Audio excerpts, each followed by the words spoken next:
চোখের আলো হারিয়ে কান্না করে মোনালিসা। সব দোষ পড়ল কম্পাসের উপর। আজকের পর্বের কাহিনী। চোখের আলো হারিয়ে মোনালিসা ভেঙে পড়ে। হাসপাতালের ভেতরে শুরু হয় নতুন এক মানসিক যুদ্ধ। সেনাপতি নিজেকে বাঁচানোর জন্য সমস্ত দোষ কম্পাসের গাড়ি চাপাতে থাকে। এমনকি বিহানকেও বুঝায় কম্পাসকে এভাবে এক্সপেরিমেন্ট করতে দেওয়াটাই ছিল সবার ভুল। সেনাপতি এসব কথা শুনে বিহান প্রচন্ড রেগে যায়। সে কম্পাসকে অপমান করে হাসপাতাল থেকে বেরিয়ে যেতে বলে। কম্পাস দৌড়ে বারান্দায় চলে যায় এবং সেখানে ভেঙে কান্নায়। ঠিক তখনই রোশনিকা সেখানে এসে কম্পাসকে শান্ত করার চেষ্টা করে।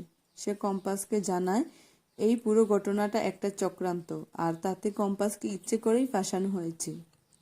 শুধু রোশনিকা নয়, কম্পাসের পরিবারের অন্য সদস্যরা এই কথাটাই বিশ্বাস করে।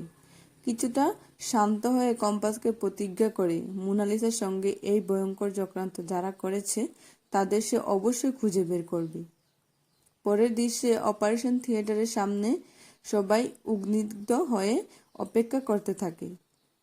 ঠিক তখনই সেখানে হাজির হয় অভিজ্ঞান এবং তার ছেলে। অভিজ্ঞান কম্পাসকে দেখে সমস্ত ঘটনার জন্য তাকে দায়ী করতে শুরু করে। পুলিশের হুমকি দেয়। এই সময় ঋতু অখিলেশ মুক্তি সেখানে এসে উপস্থিত হয়। ঋতু স্পষ্টভাবে অভিযানকে জানিয়ে দেয় কম্পাসকে কোনোভাবেই পুলিশের হাতে তুলে দেওয়া যাবে না। সে বলে এই বিষয়ে প্রয়োজনীয় ব্যবস্থা সে আগেই নিয়ে রেখেছে। অভিজ্ঞান প্রশ্ন তুলে, আর কতদিন এভাবে কম্পাসকে বাঁচানো হবে? উত্তরে ঋতু বলে, যতদিন আপনি নিজের অন্যায় আর পরিবারের ক্ষতি করা বন্ধ করবেন না ততদিন আমি লড়ে যাব। ঋতু বলে স্পষ্ট করে দেয় এই ঘটনার পেছনে সেনাপতির হাত আছে। কথা কাটাকাটির মাঝে অখিলেশ সবাইকে শান্ত হতে বলে। ঠিক তখনই ডাক্তার এসে জানায় মোনালিসার চোখে রুটিনা ক্ষতিগ্রস্ত হয়েছে। কিছুদিন সে দেখতে পাবে না। এই অবস্থায় তার মানসিক সাপোর্ট খুব জরুরি।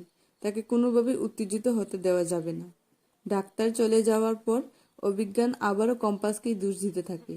এবার বিহান অভিজ্ঞানকে থামিয়ে দেয় এবং তাকে মোনালিসার কাছে যেতে বলে। এরপর দেখা যায় মোনালিসা কেবিন চোখে ব্যান্ডেজ বাঁধা কাঁদা অবস্থায়। মোনালিসার ভীষণ উত্তেজিত হয়ে পড়ে। কান্নাকাটি শুরু করে। সে এতটাই অস্থির হয়ে যায় যে অভিজ্ঞানও তাকে সামলাতে পারে না। ঠিক সেই মুহূর্তেই বিহান সেখানে এসে মোনালিসা জড়িয়ে ধরে শান্ত করার চেষ্টা করে। এই দৃশ্য দেখে অভিজ্ঞান মনে মনে হাসতে থাকে, আর দরজার বাইরে দাঁড়িয়ে থাকা কম্পাসকে সবকিছু দেখে নিঃশব্দে ভেঙে পড়ে কান্নায়। তো বন্ধুরা, আজকের ভিডিওটি কেমন লাগলো? যদি ভালো লাগে থাকে তাহলে অবশ্যই একটি লাইক এবং আমার চ্যানেলটিকে সাবস্ক্রাইব করে পাশে থাকুন।